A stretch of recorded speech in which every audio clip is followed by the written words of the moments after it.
Hello there. My name is Ivan Atrayo Pozo-Illas. This is my first video. I've recently got my first smartphone. Since everyone's now doing videos, I guess I might as well be having one of my own.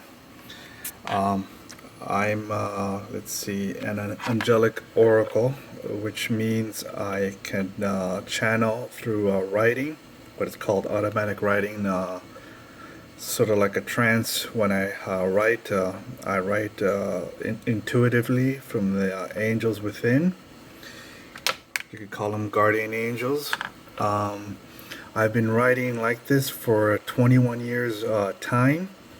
And only, I guess, since early 2005 when I published my third volume of the Jewels of Truth series, which is mostly about only spiritual wisdom from an inclusive perspective. I've been writing these statements, and these statements could go from anywhere from a couple of lines to a few paragraphs. I have a blog site at Google's Blogger called Atrayo's Oracle. That's been online for about 11 years now. And my most recent statement was on wealth. It was statement 2303. So I've been doing this for quite a bit of time, and I cover a lot of topics. Besides the spiritual ones, I could also include general topics about society in general, and also some, of course, religious ones. And mystical ones that could be considered, metaphysical in origin, even maybe perhaps initiated knowledge to a degree. So I hope this video is recording, because I had done a previous one, but the audio didn't take. So I hope the audio is taking now. I'm still exploring or experimenting with sort of content I'll be adding to these videos. So basically, I thought I would just probably read what I've posted and go from there, and evolve these videos from that point on. Okay, let me just read, and this will be about 4 or 5 paragraphs. I've got my own little first selfie stick, so that's how I'm a noob at this stuff. So bear with me, and thank you for watching. And this is on wealth, Jewels of Truth 2303, and it reads as follows. All wealth begins from the inception of need, from the state of intense lack, from within the world. These are the days when the embers of distrust burn hottest by sparking the creative fires of one's inner drive to move forward. This is how all accomplishment begins to get molded before one sufficiently understands what is up and down. Not just once or twice, but consistently as a way of life, must one's learning be attained. The more one discovers, the easier it becomes to apply those newer nuggets of living gold. To have curiosity isn't enough. A person must develop inner discipline to persevere in all earnest sacrifices that must be rendered. To have the humility of what you do not know, and the little that you do know must be applied correctly. By trial and error must you venture forth alone and with others of like hearts to succeed in your preparatory growth. To know sufficiently isn't always enough. Even the great sages are always learning like beginners with an impartial, detached mindset. Opportunities to fail and succeed will present themselves in all sizes and in all venues worth pursuing. Do not defeat yourself before you have even begun by over-analysis. When blunders persists, teach what you have learned to others until the lesson becomes second nature to you.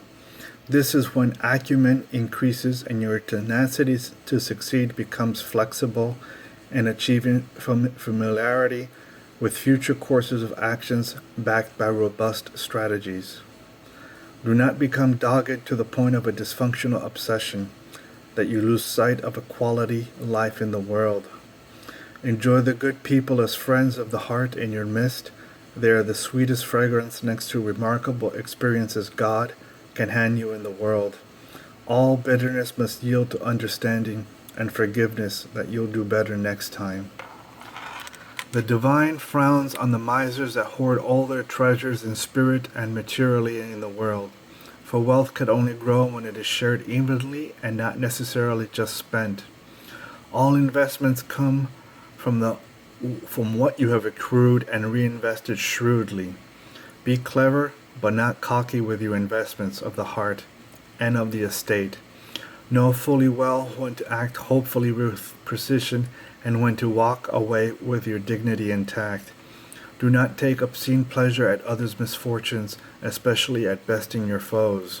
Be modest, for all the shit one dishes out will eventually bite you in the ass in due time, adding insult to your injury.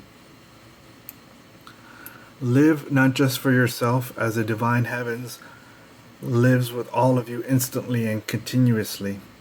Do not ever become a sacrificial welcome mat to any in the world, for success must breed not always sheep, but the cunning fox in a world filled with wolves. Have self-respect, for that will uplift your authentic self-worth when it truly matters. Do not mistreat the value of other souls, especially be they people, animals, and the environment at large through exploitation. For what you upend selfishly today may not always be replaced for countless tomorrows, for your heirs and the progeny of this world.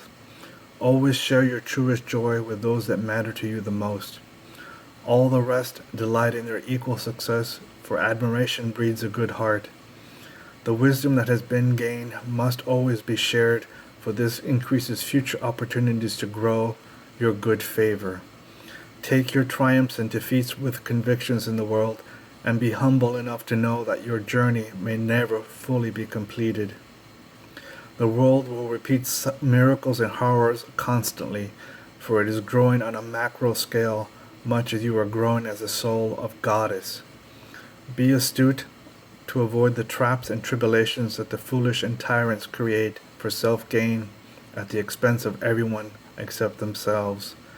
Be a sublime example that, if not at least respected, is adored by all that is beautiful with a compassionate benevolence, for this has always been the simplest joy of the will of God. Amen. And when I stated goddess, I put it in parentheses because I also meant the feminine aspect of God, so no one gets confused about that. And when I added that last line on the third paragraph, be modest, for all the shit one dishes out will eventually bite you in the ass in due time, adding insult to your injury. My ego may have sort of contaminated a little bit of that channeling, but I get, for the most part, the angel was coming through. So just to be considerate on that part. And again, my name is Ivan Atrayo Pozo-Illas. I write the Jewels of Truth series, and I have a website if you wish to visit. It's called jewelsofTruth.us, or us, and then this is my experimentation with my first video of the Atrayo's Oracle series, and I hope you enjoy it, and thank you for watching, and I'll probably post again whenever I update my blog site at Blogger of the same name. Thank you, and have a good day. Bye-bye.